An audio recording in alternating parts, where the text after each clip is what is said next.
Welcome to game on all in one. Top 4 రేసులో ఉత్కంఠభరితంగా సాగిన ఐపీఎల్ 2026 సీజన్ ఇప్పుడు చివరి అంకానికి చేరుకుంది. నిన్న మే 29, 2026 రాత్రి జరిగిన క్వాలిఫైయర్ 2 మ్యాచ్లో గుజరాత్ టైటాన్స్, రాజస్థాన్ రాయల్స్ జట్లు తలపడ్డాయి. ఈ మ్యాచ్ ప్రారంభంలోనే ఒక విచిత్రమైన సంఘటన జరిగింది. మైదానంలో టాస్ 2 సార్లు వేయాల్సి వచ్చింది. మొదటిసారి టాస్ వేసినప్పుడు గుజరాత్ టైటాన్స్ గెలిచింది. కానీ ఆ సమయంలో మ్యాచ్ రిఫరీకి సరిగ్గా వినపడకపోవడంతో మళ్లీ రెండోసారి టాస్ వేయించారు. ఈ రెండోసారి టాస్లో రాజస్థాన్ రాయల్స్ విజయం సాధించింది. ఒకవేళ మొదటిసారి టాస్ గెలిచినప్పుడే గుజరాత్ టైటాన్స్ బ్యాటింగ్ ఎంచుకుని ఉంటే మ్యాచ్ ఫలితం ఖచ్చితంగా మరోలా ఉండేదేమో. అయితే రెండోసారి టాస్ గెలిచిన రాజస్థాన్ రాయల్స్ మొదట బ్యాటింగ్కు దిగింది.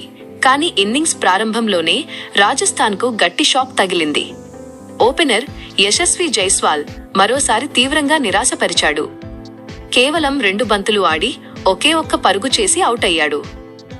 ఆ తర్వాత వచ్చిన ధ్రువ్ జురెల్ కూడా కేవలం 7 పరుగులకే వెనుతిరగడంతో రాజస్థాన్ రాయల్స్ మొదటి 2 వికెట్లు చాలా త్వరగా కోల్పోయి తీవ్ర ఒత్తిడిలో పడింది.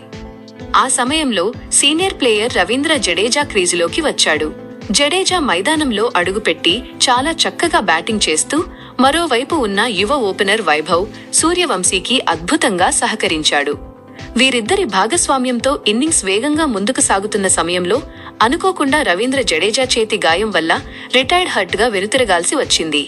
దాంతో స్టేడియంలోని ప్రేక్షకులంతా ఒక్కసారిగా ఆశ్చర్యపోయారు. అరే, మంచి ఫామ్లో ఉండి వైభవ్కు తోడుగా నిలిచిన జడేజా ఇలాంటి కీలక సమయంలో వెనుతిరిగాడేంటా అని అభిమానులంతా కంగారు పడ్డారు. జడేజా వెనుతిరిగిన తర్వాత క్రీజులోకి వచ్చిన రియాన్ పరాగ్ 11 పరుగులు మాత్రమే చేసి నిరాశపరిచాడు. జట్టుకు కెప్టెన్ అయ్యుండి ఇలాంటి కీలక మ్యాచ్లో బాధ్యతారాహిత్యంగా షాట్ ఆడి అవుట్ అయ్యాడు. ఆ తర్వాత వచ్చిన దసన్ సెనక, జోఫ్రా ఆర్చర్ కూడా వెంటనే అవుట్ అవ్వడంతో రాజస్థాన్ కోలుకోలేని దెబ్బతింది. ఆ సమయంలో రవీంద్ర జడేజా తన గాయాన్ని కూడా లెక్క చేయకుండా మళ్లీ తిరిగి క్రీజులోకి వచ్చాడు. మరోవైపు యువ ఓపెనర్ వైభవ్ సూర్యవంశీ అద్భుతమైన ఇన్నింగ్స్ ఆడాడు. కేవలం 47 బంతుల్లోనే 96 పరుగులు చేసి సెంచరీకి కేవలం 4 పరుగుల దూరంలో అవుట్ అయ్యాడు. ఈ ఇన్నింగ్స్ ద్వారా అతను ఐపీఎల్ చరిత్రలోనే సరికొత్త రికార్డులను సృష్టించారు. అతి చిన్న వయసులోనే ఐపీఎల్లో 1000 పరుగులు పూర్తి చేసుకున్న ప్లేయర్గా రికార్డు సాధించడమే కాకుండా కేవలం 440 బంతుల్లోనే 1000 పరుగులు సాధించిన మొదటి బ్యాటర్గా ఐపీఎల్ హిస్టరీలో నిలిచాడు. అంతేకాదు, కేవలం 16 ఇన్నింగ్స్లలోనే ఏకంగా 72 సిక్సర్లు, 63 ఫోర్లతో ఒకే సీజన్లో అత్యధిక సిక్సులు బాదిన ఏకైక ప్లేయర్గా నిలవడంతో పాటు ఇంత చిన్న వయసులో ఆరెంజ్ క్యాప్ హోల్డర్గా నిలిచి చరిత్ర సృష్టించారు. వైభవ్ అవుట్ అయిన తర్వాత చివర్లో డోనోవన్ ఫెరీరా విధ్వంసం సృష్టించాడు. కేవలం 11 బంతులు ఆడిన ఫెరీరా 38 పరుగులు సాధించి నాటౌట్గా నిలిచాడు.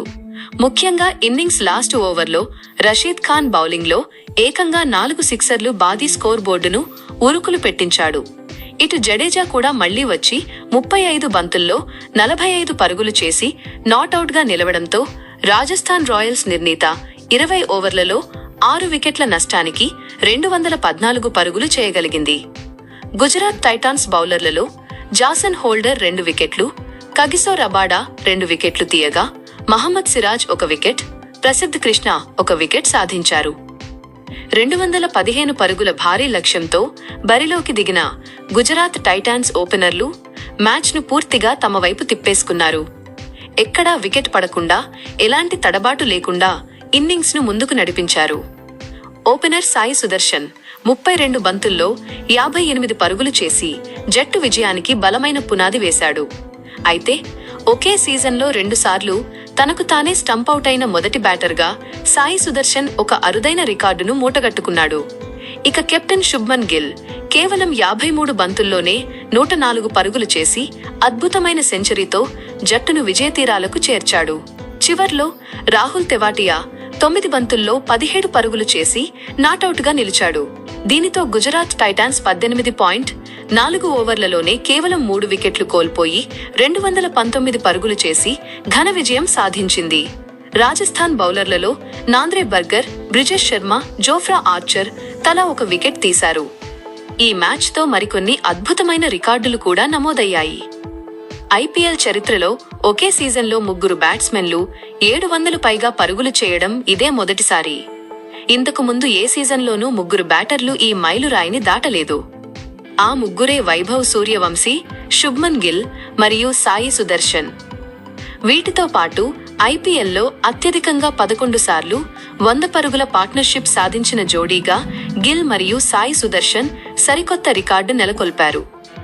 వైభవ్ సూర్యవంశీ సెంచరీ మిస్ కావడం, మిగతా మిడిల్ ఆర్డర్ బ్యాటర్లు విఫలం కావడంతో రాజస్థాన్ రాయల్స్ ఈ ఓటమితో టోర్నీ నుండి నిష్క్రమించాల్సి వచ్చింది.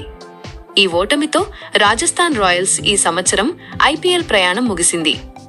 మరోవైపు ఈ ఘన విజయంతో గుజరాత్ టైటాన్స్ సగర్వంగా ఫైనల్స్లోకి అడుగుపెట్టింది. మే 30, 2026న జరగబోయే గ్రాండ్ ఫైనల్ మ్యాచ్లో రాయల్ ఛాలెంజర్స్ బెంగళూరు జట్టుతో గుజరాత్ టైటాన్స్ తలపడనుంది. మరి ఈ మెగా ఫైనల్లో ట్రోఫీని ఎవరు కైవసం చేసుకుంటారో చూడాలి. ఇలాంటి మరిన్ని ఆసక్తికరమైన క్రికెట్ విశ్లేషణలు మరియు తాజా అప్డేట్స్ కోసం game on all in one ఛానల్ని వెంటనే సబ్స్క్రైబ్ చేసుకోండి.